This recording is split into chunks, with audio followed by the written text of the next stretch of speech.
I was able to raise my credit score by 100 points in just a few months. It's not because I paid off all my debt or stopped using credit cards, which is actually one of the worst things you can do. Lenders use it to determine whether or not they should approve you for a loan, and also what interest rate they should charge you. I have a score of 792, which is considered very good. The average American has a credit score of 710, which is only considered good. So I'm doing pretty well.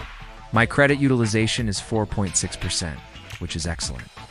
Creditors love to see that number low. When you close an account, it's like erasing a whole chapter from your credit report, which can make lenders a little nervous. But wonder if you know how to properly manage credit in the long term? You just have to wait. There are some companies online that claim you can increase your credit history length by adding positive trade lines to your credit report. But these services don't work. Just make sure you only do this if you can afford the monthly payments. Don't take on more debt just for the sake of improving your credit score. Now I have 3 installment loan accounts on my credit report, which may sound like too many, but it's not because it's helping my score. In fact, having too many installment loans won't hurt your score either. Creditors don't care how many installment loans you have, as long as you can make the payments on time. Just make sure you only do this if you can afford the monthly payments. Don't take on more debt, just for the sake of improving your credit score. However, it's generally a bad idea to have too many credit card accounts. This is the percentage of your total available credit that you're currently using. Now, the best way to pay down your balances is by using the avalanche method. We're going to focus on paying down the debt with the highest interest rate first. Once that debt is paid off, we're going to move on to the debt with the next highest interest rate. It's not difficult to improve your credit score, it just takes some time and effort. Stay committed to your plan and you will see results. And we're going to repeat this process until all of our debt is paid off. Don't forget to subscribe. Thanks. Bye. This is a step-by-step process that will help you save money on interest and pay down your debt faster. This will also help lower our credit utilization because it increases our total available credit. Next, we're going to start making small charges on the new card. We're going to keep the balance low, like below $100, to show creditors that we can handle small amounts of credit responsibly. For example, if you have $1,000 of total available credit and you're using $200 of it, your credit utilization would be 20%. Step No. 1 is to open a new card. Opening a new card will increase your available credit, which will help lower your credit utilization. Be sure to choose a card with a high credit limit. This will help increase our average age of accounts and our credit history length. Finally, we're going to continue to monitor our credit report and make sure that everything is accurate. You can get a free copy of your credit report from each of the 3 major credit bureaus once a year at annualcredittreap.com. Be sure to check your report for any mistakes and dispute them with the credit bureau. A good rule of thumb is to aim for a credit limit that's at least 10 times your monthly expenses. Creditors like to see this number low because it shows that you're not relying on credit to meet your basic needs. 2 is the magic number. Any more than that, and it can start to hurt your score. I have 5 credit card accounts on my report, and it's not hurting my score. But it could hurt someone else's score who doesn't have a high score like mine. The only way to increase your credit history length is by opening new accounts and using them over time. When you apply for a credit card or a loan, the lender will run a hard inquiry on your credit report. If you have a lot of recent inquiries, it can help you qualify for better terms. Just make sure that you're only applying for credit when you need it, and that you can afford the monthly payments. I personally have 11 hard inquiries on my credit report, and they're helping my score. Inquiries expire after 2 years, but they don't hurt your score for very long. A hard inquiry will lower your score by a few points immediately, but those points will be restored within a few months.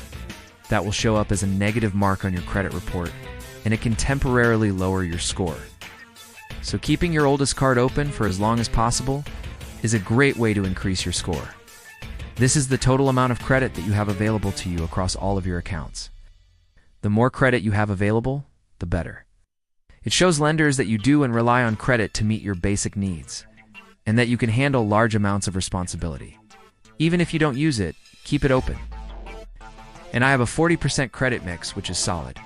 This is the total amount of time I've had credit, any credit, including closed accounts. The longer you've had credit, the better.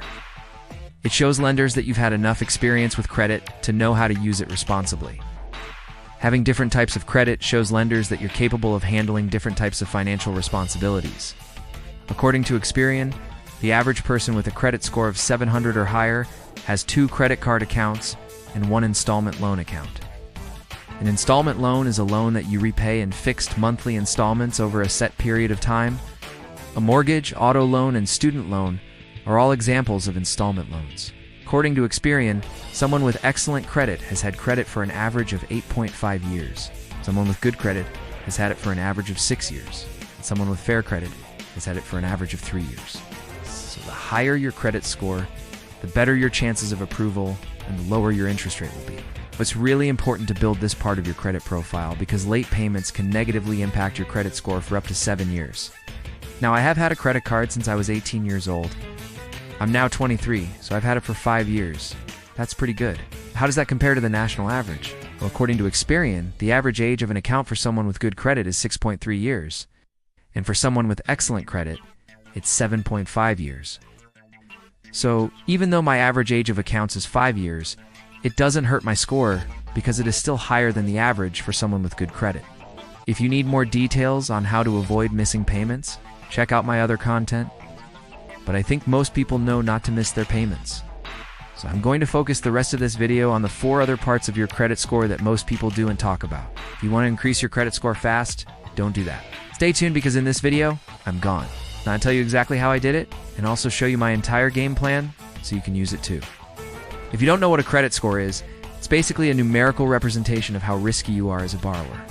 So here's a quick overview of my credit report and where I stand today. Now, when it comes to payment history, which makes up 35% of your credit score, I have never missed a payment. The first thing I want to talk about is my average age of accounts, which makes up 15% of my credit score. And what I'm getting at is that closing an account can hurt your score because it reduces both the length of your credit history and the average age of your accounts. And speaking of old accounts, let's talk about my credit history length, which makes up another 15% of my score. As you can see, it's very easy to fall behind on this metric if you're young, but there's nothing you can do about it. Now let's get back to the video. The third thing I want to talk about is my credit mix, which makes up 10% of my score. You can easily increase your credit mix by applying for an installment loan. Now the fourth thing I want to talk about is credit inquiries, which makes up another 10% of your score. Credit inquiries happen when you apply for new credit. Inquiries can be a good thing though, because they show lenders that you're actively working to improve your credit. So if you're trying to improve your score before a big purchase, don't worry about inquiries. It won't make a big difference. The fifth thing I want to talk about is available credit, which makes up 40% of your credit score. You can easily increase your available credit by opening new accounts. The last thing I want to talk about is credit utilization, which makes up 30% of your credit score. To reduce your credit utilization, pay down your balances, or increase your available credit. It's that simple. Now I want to share my entire game plan with you so you can follow along. Next, we're going to transfer all of our credit card debt to the new card. Next, we're going to pay down our debt using the avalanche method. Next, we're going to keep the new card open and use it for small purchases every month. So there you have it. Those are the steps that I took to raise my credit score by 100 points in just a few months. Thank you guys for watching. If you enjoyed the video, please hit the like button. It really helps me out.